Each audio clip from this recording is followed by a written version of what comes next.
everyone, my name is Rubab Zehra, lecturer in English at Kausar College for Women, H82 Islamabad. In this video, we are going to discuss types of phrase. Now phrase, as it was already discussed, you might know, but revise again. Phrase is a group of words having no subject and verb, and it basically gives you or convey you an incomplete idea, not a complete idea. So, and most of the time, they also start with a preposition with an exception of a positive phrase.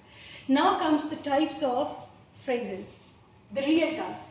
First one is adjective phrase. Definition is quite simple. That does the work of an adjective in a sentence. But when we discuss the example, remember that the example, the underlined part or the phrase, the adjective phrase must define the noun, like this one. So, this is the noun that is used here. Anything defining the noun automatically becomes an adjective. And if that particular part contains no subject and no verb, this is what you call phrase. Now the example is, she is a girl of great intelligence. Now she is an intelligent girl, we know if we just provide it with an adjective. But in the form of phrase, it will become girl of great intelligence. So the noun, when it is defined in the form of a group of words, giving an incomplete idea if separately used, moreover having no subject and verb, this is what you call adjective phrase. Now comes the second one, adverb phrase. Again, the definition is the same, it's quite simple. That does the work of an adverb in a sentence.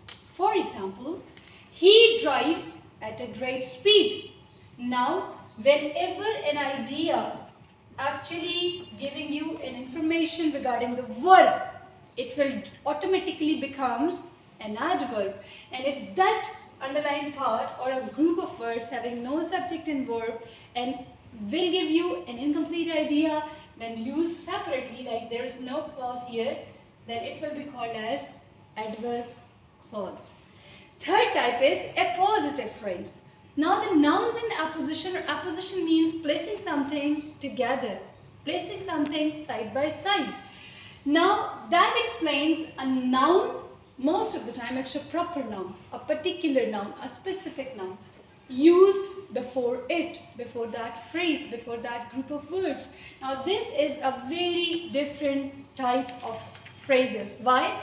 Because it doesn't start with a preposition, and it's something very different because it will explain the noun that is used before it.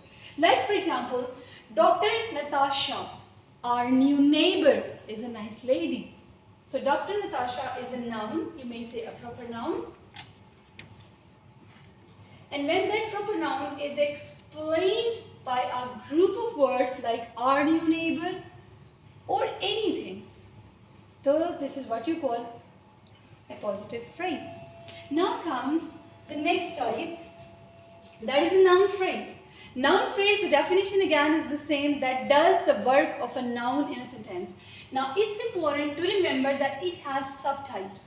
It has 3 subtypes depending on the usage. Like for example, the first one is infinitive phrase. You know very well, to plus first form of verb is what you call infinitive. So if a phrase starts with this particular structure, this is what you call infinitive phrase. Like for example, he wants to go abroad. Now to and first form of verb will give this particular sentence, that is a subtype of noun phrase, the structure of an infinitive phrase. Okay, now the second one is gerund phrase. Remember, in some of my previous videos, we discussed gerund and present participle and the difference between the two. Kindly go to that particular video and then discover the difference between the two. Or otherwise, I'm going to tell you here again in a very brief way the gerund. Gerund is an inactive form of verb acting as a noun, not as a verb. Okay? Now, standing about in the cold did me no good. So, for example, he loves flying kites. So, this is what you call gerund phrase because it starts with a gerund, and you know the structure of gerund? first form of verb plus ing. Same goes for participial phrase. The apparent structure are the same, but the function differ. Actually, it is different. How? Because in gerund phrase, it's an inactive form, and this one will be acting as a verb in an active form. Okay, apparent structure is the same, you know it. Now the third subtype is participial phrase. Participial phrase that starts with a participial or participle structure, that is present participle most of the time. For example, traveling widely, he got a lot of knowledge. Now whenever there is a subject, an active doer, the particular structure will be called as starting with a present participle.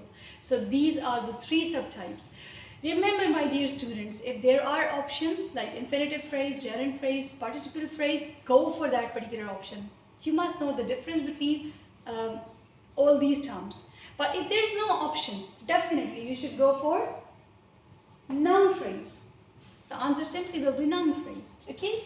Now comes the last type, that is prepositional phrase. Prepositional phrase consists of a preposition and its object. Okay, and another important thing is, do not mix it with adjective phrase. Why? Because in adjective phrase, the noun will be defined, the noun will be modified, the noun will be explained. But here, only and only the location of a noun will be discussed. Like for example, the books. You know, books is a noun. And when you locate the books, for example, the books in the shelf. Now this is basically telling the position of the books. The books in the shelf, the books on the table, on the desk, etc. So this is what you call prepositional phrase. Remember, don't mix prepositional phrase, appositive phrase, adjective phrase, because there is a difference among all these three types of phrases. This is all for today. Inshallah, in another video, we will discuss some other grammatical item. Don't forget to like, share and subscribe to my YouTube channel, Learn English with Rubab. Till then, take care of yourself. Allah Hafiz.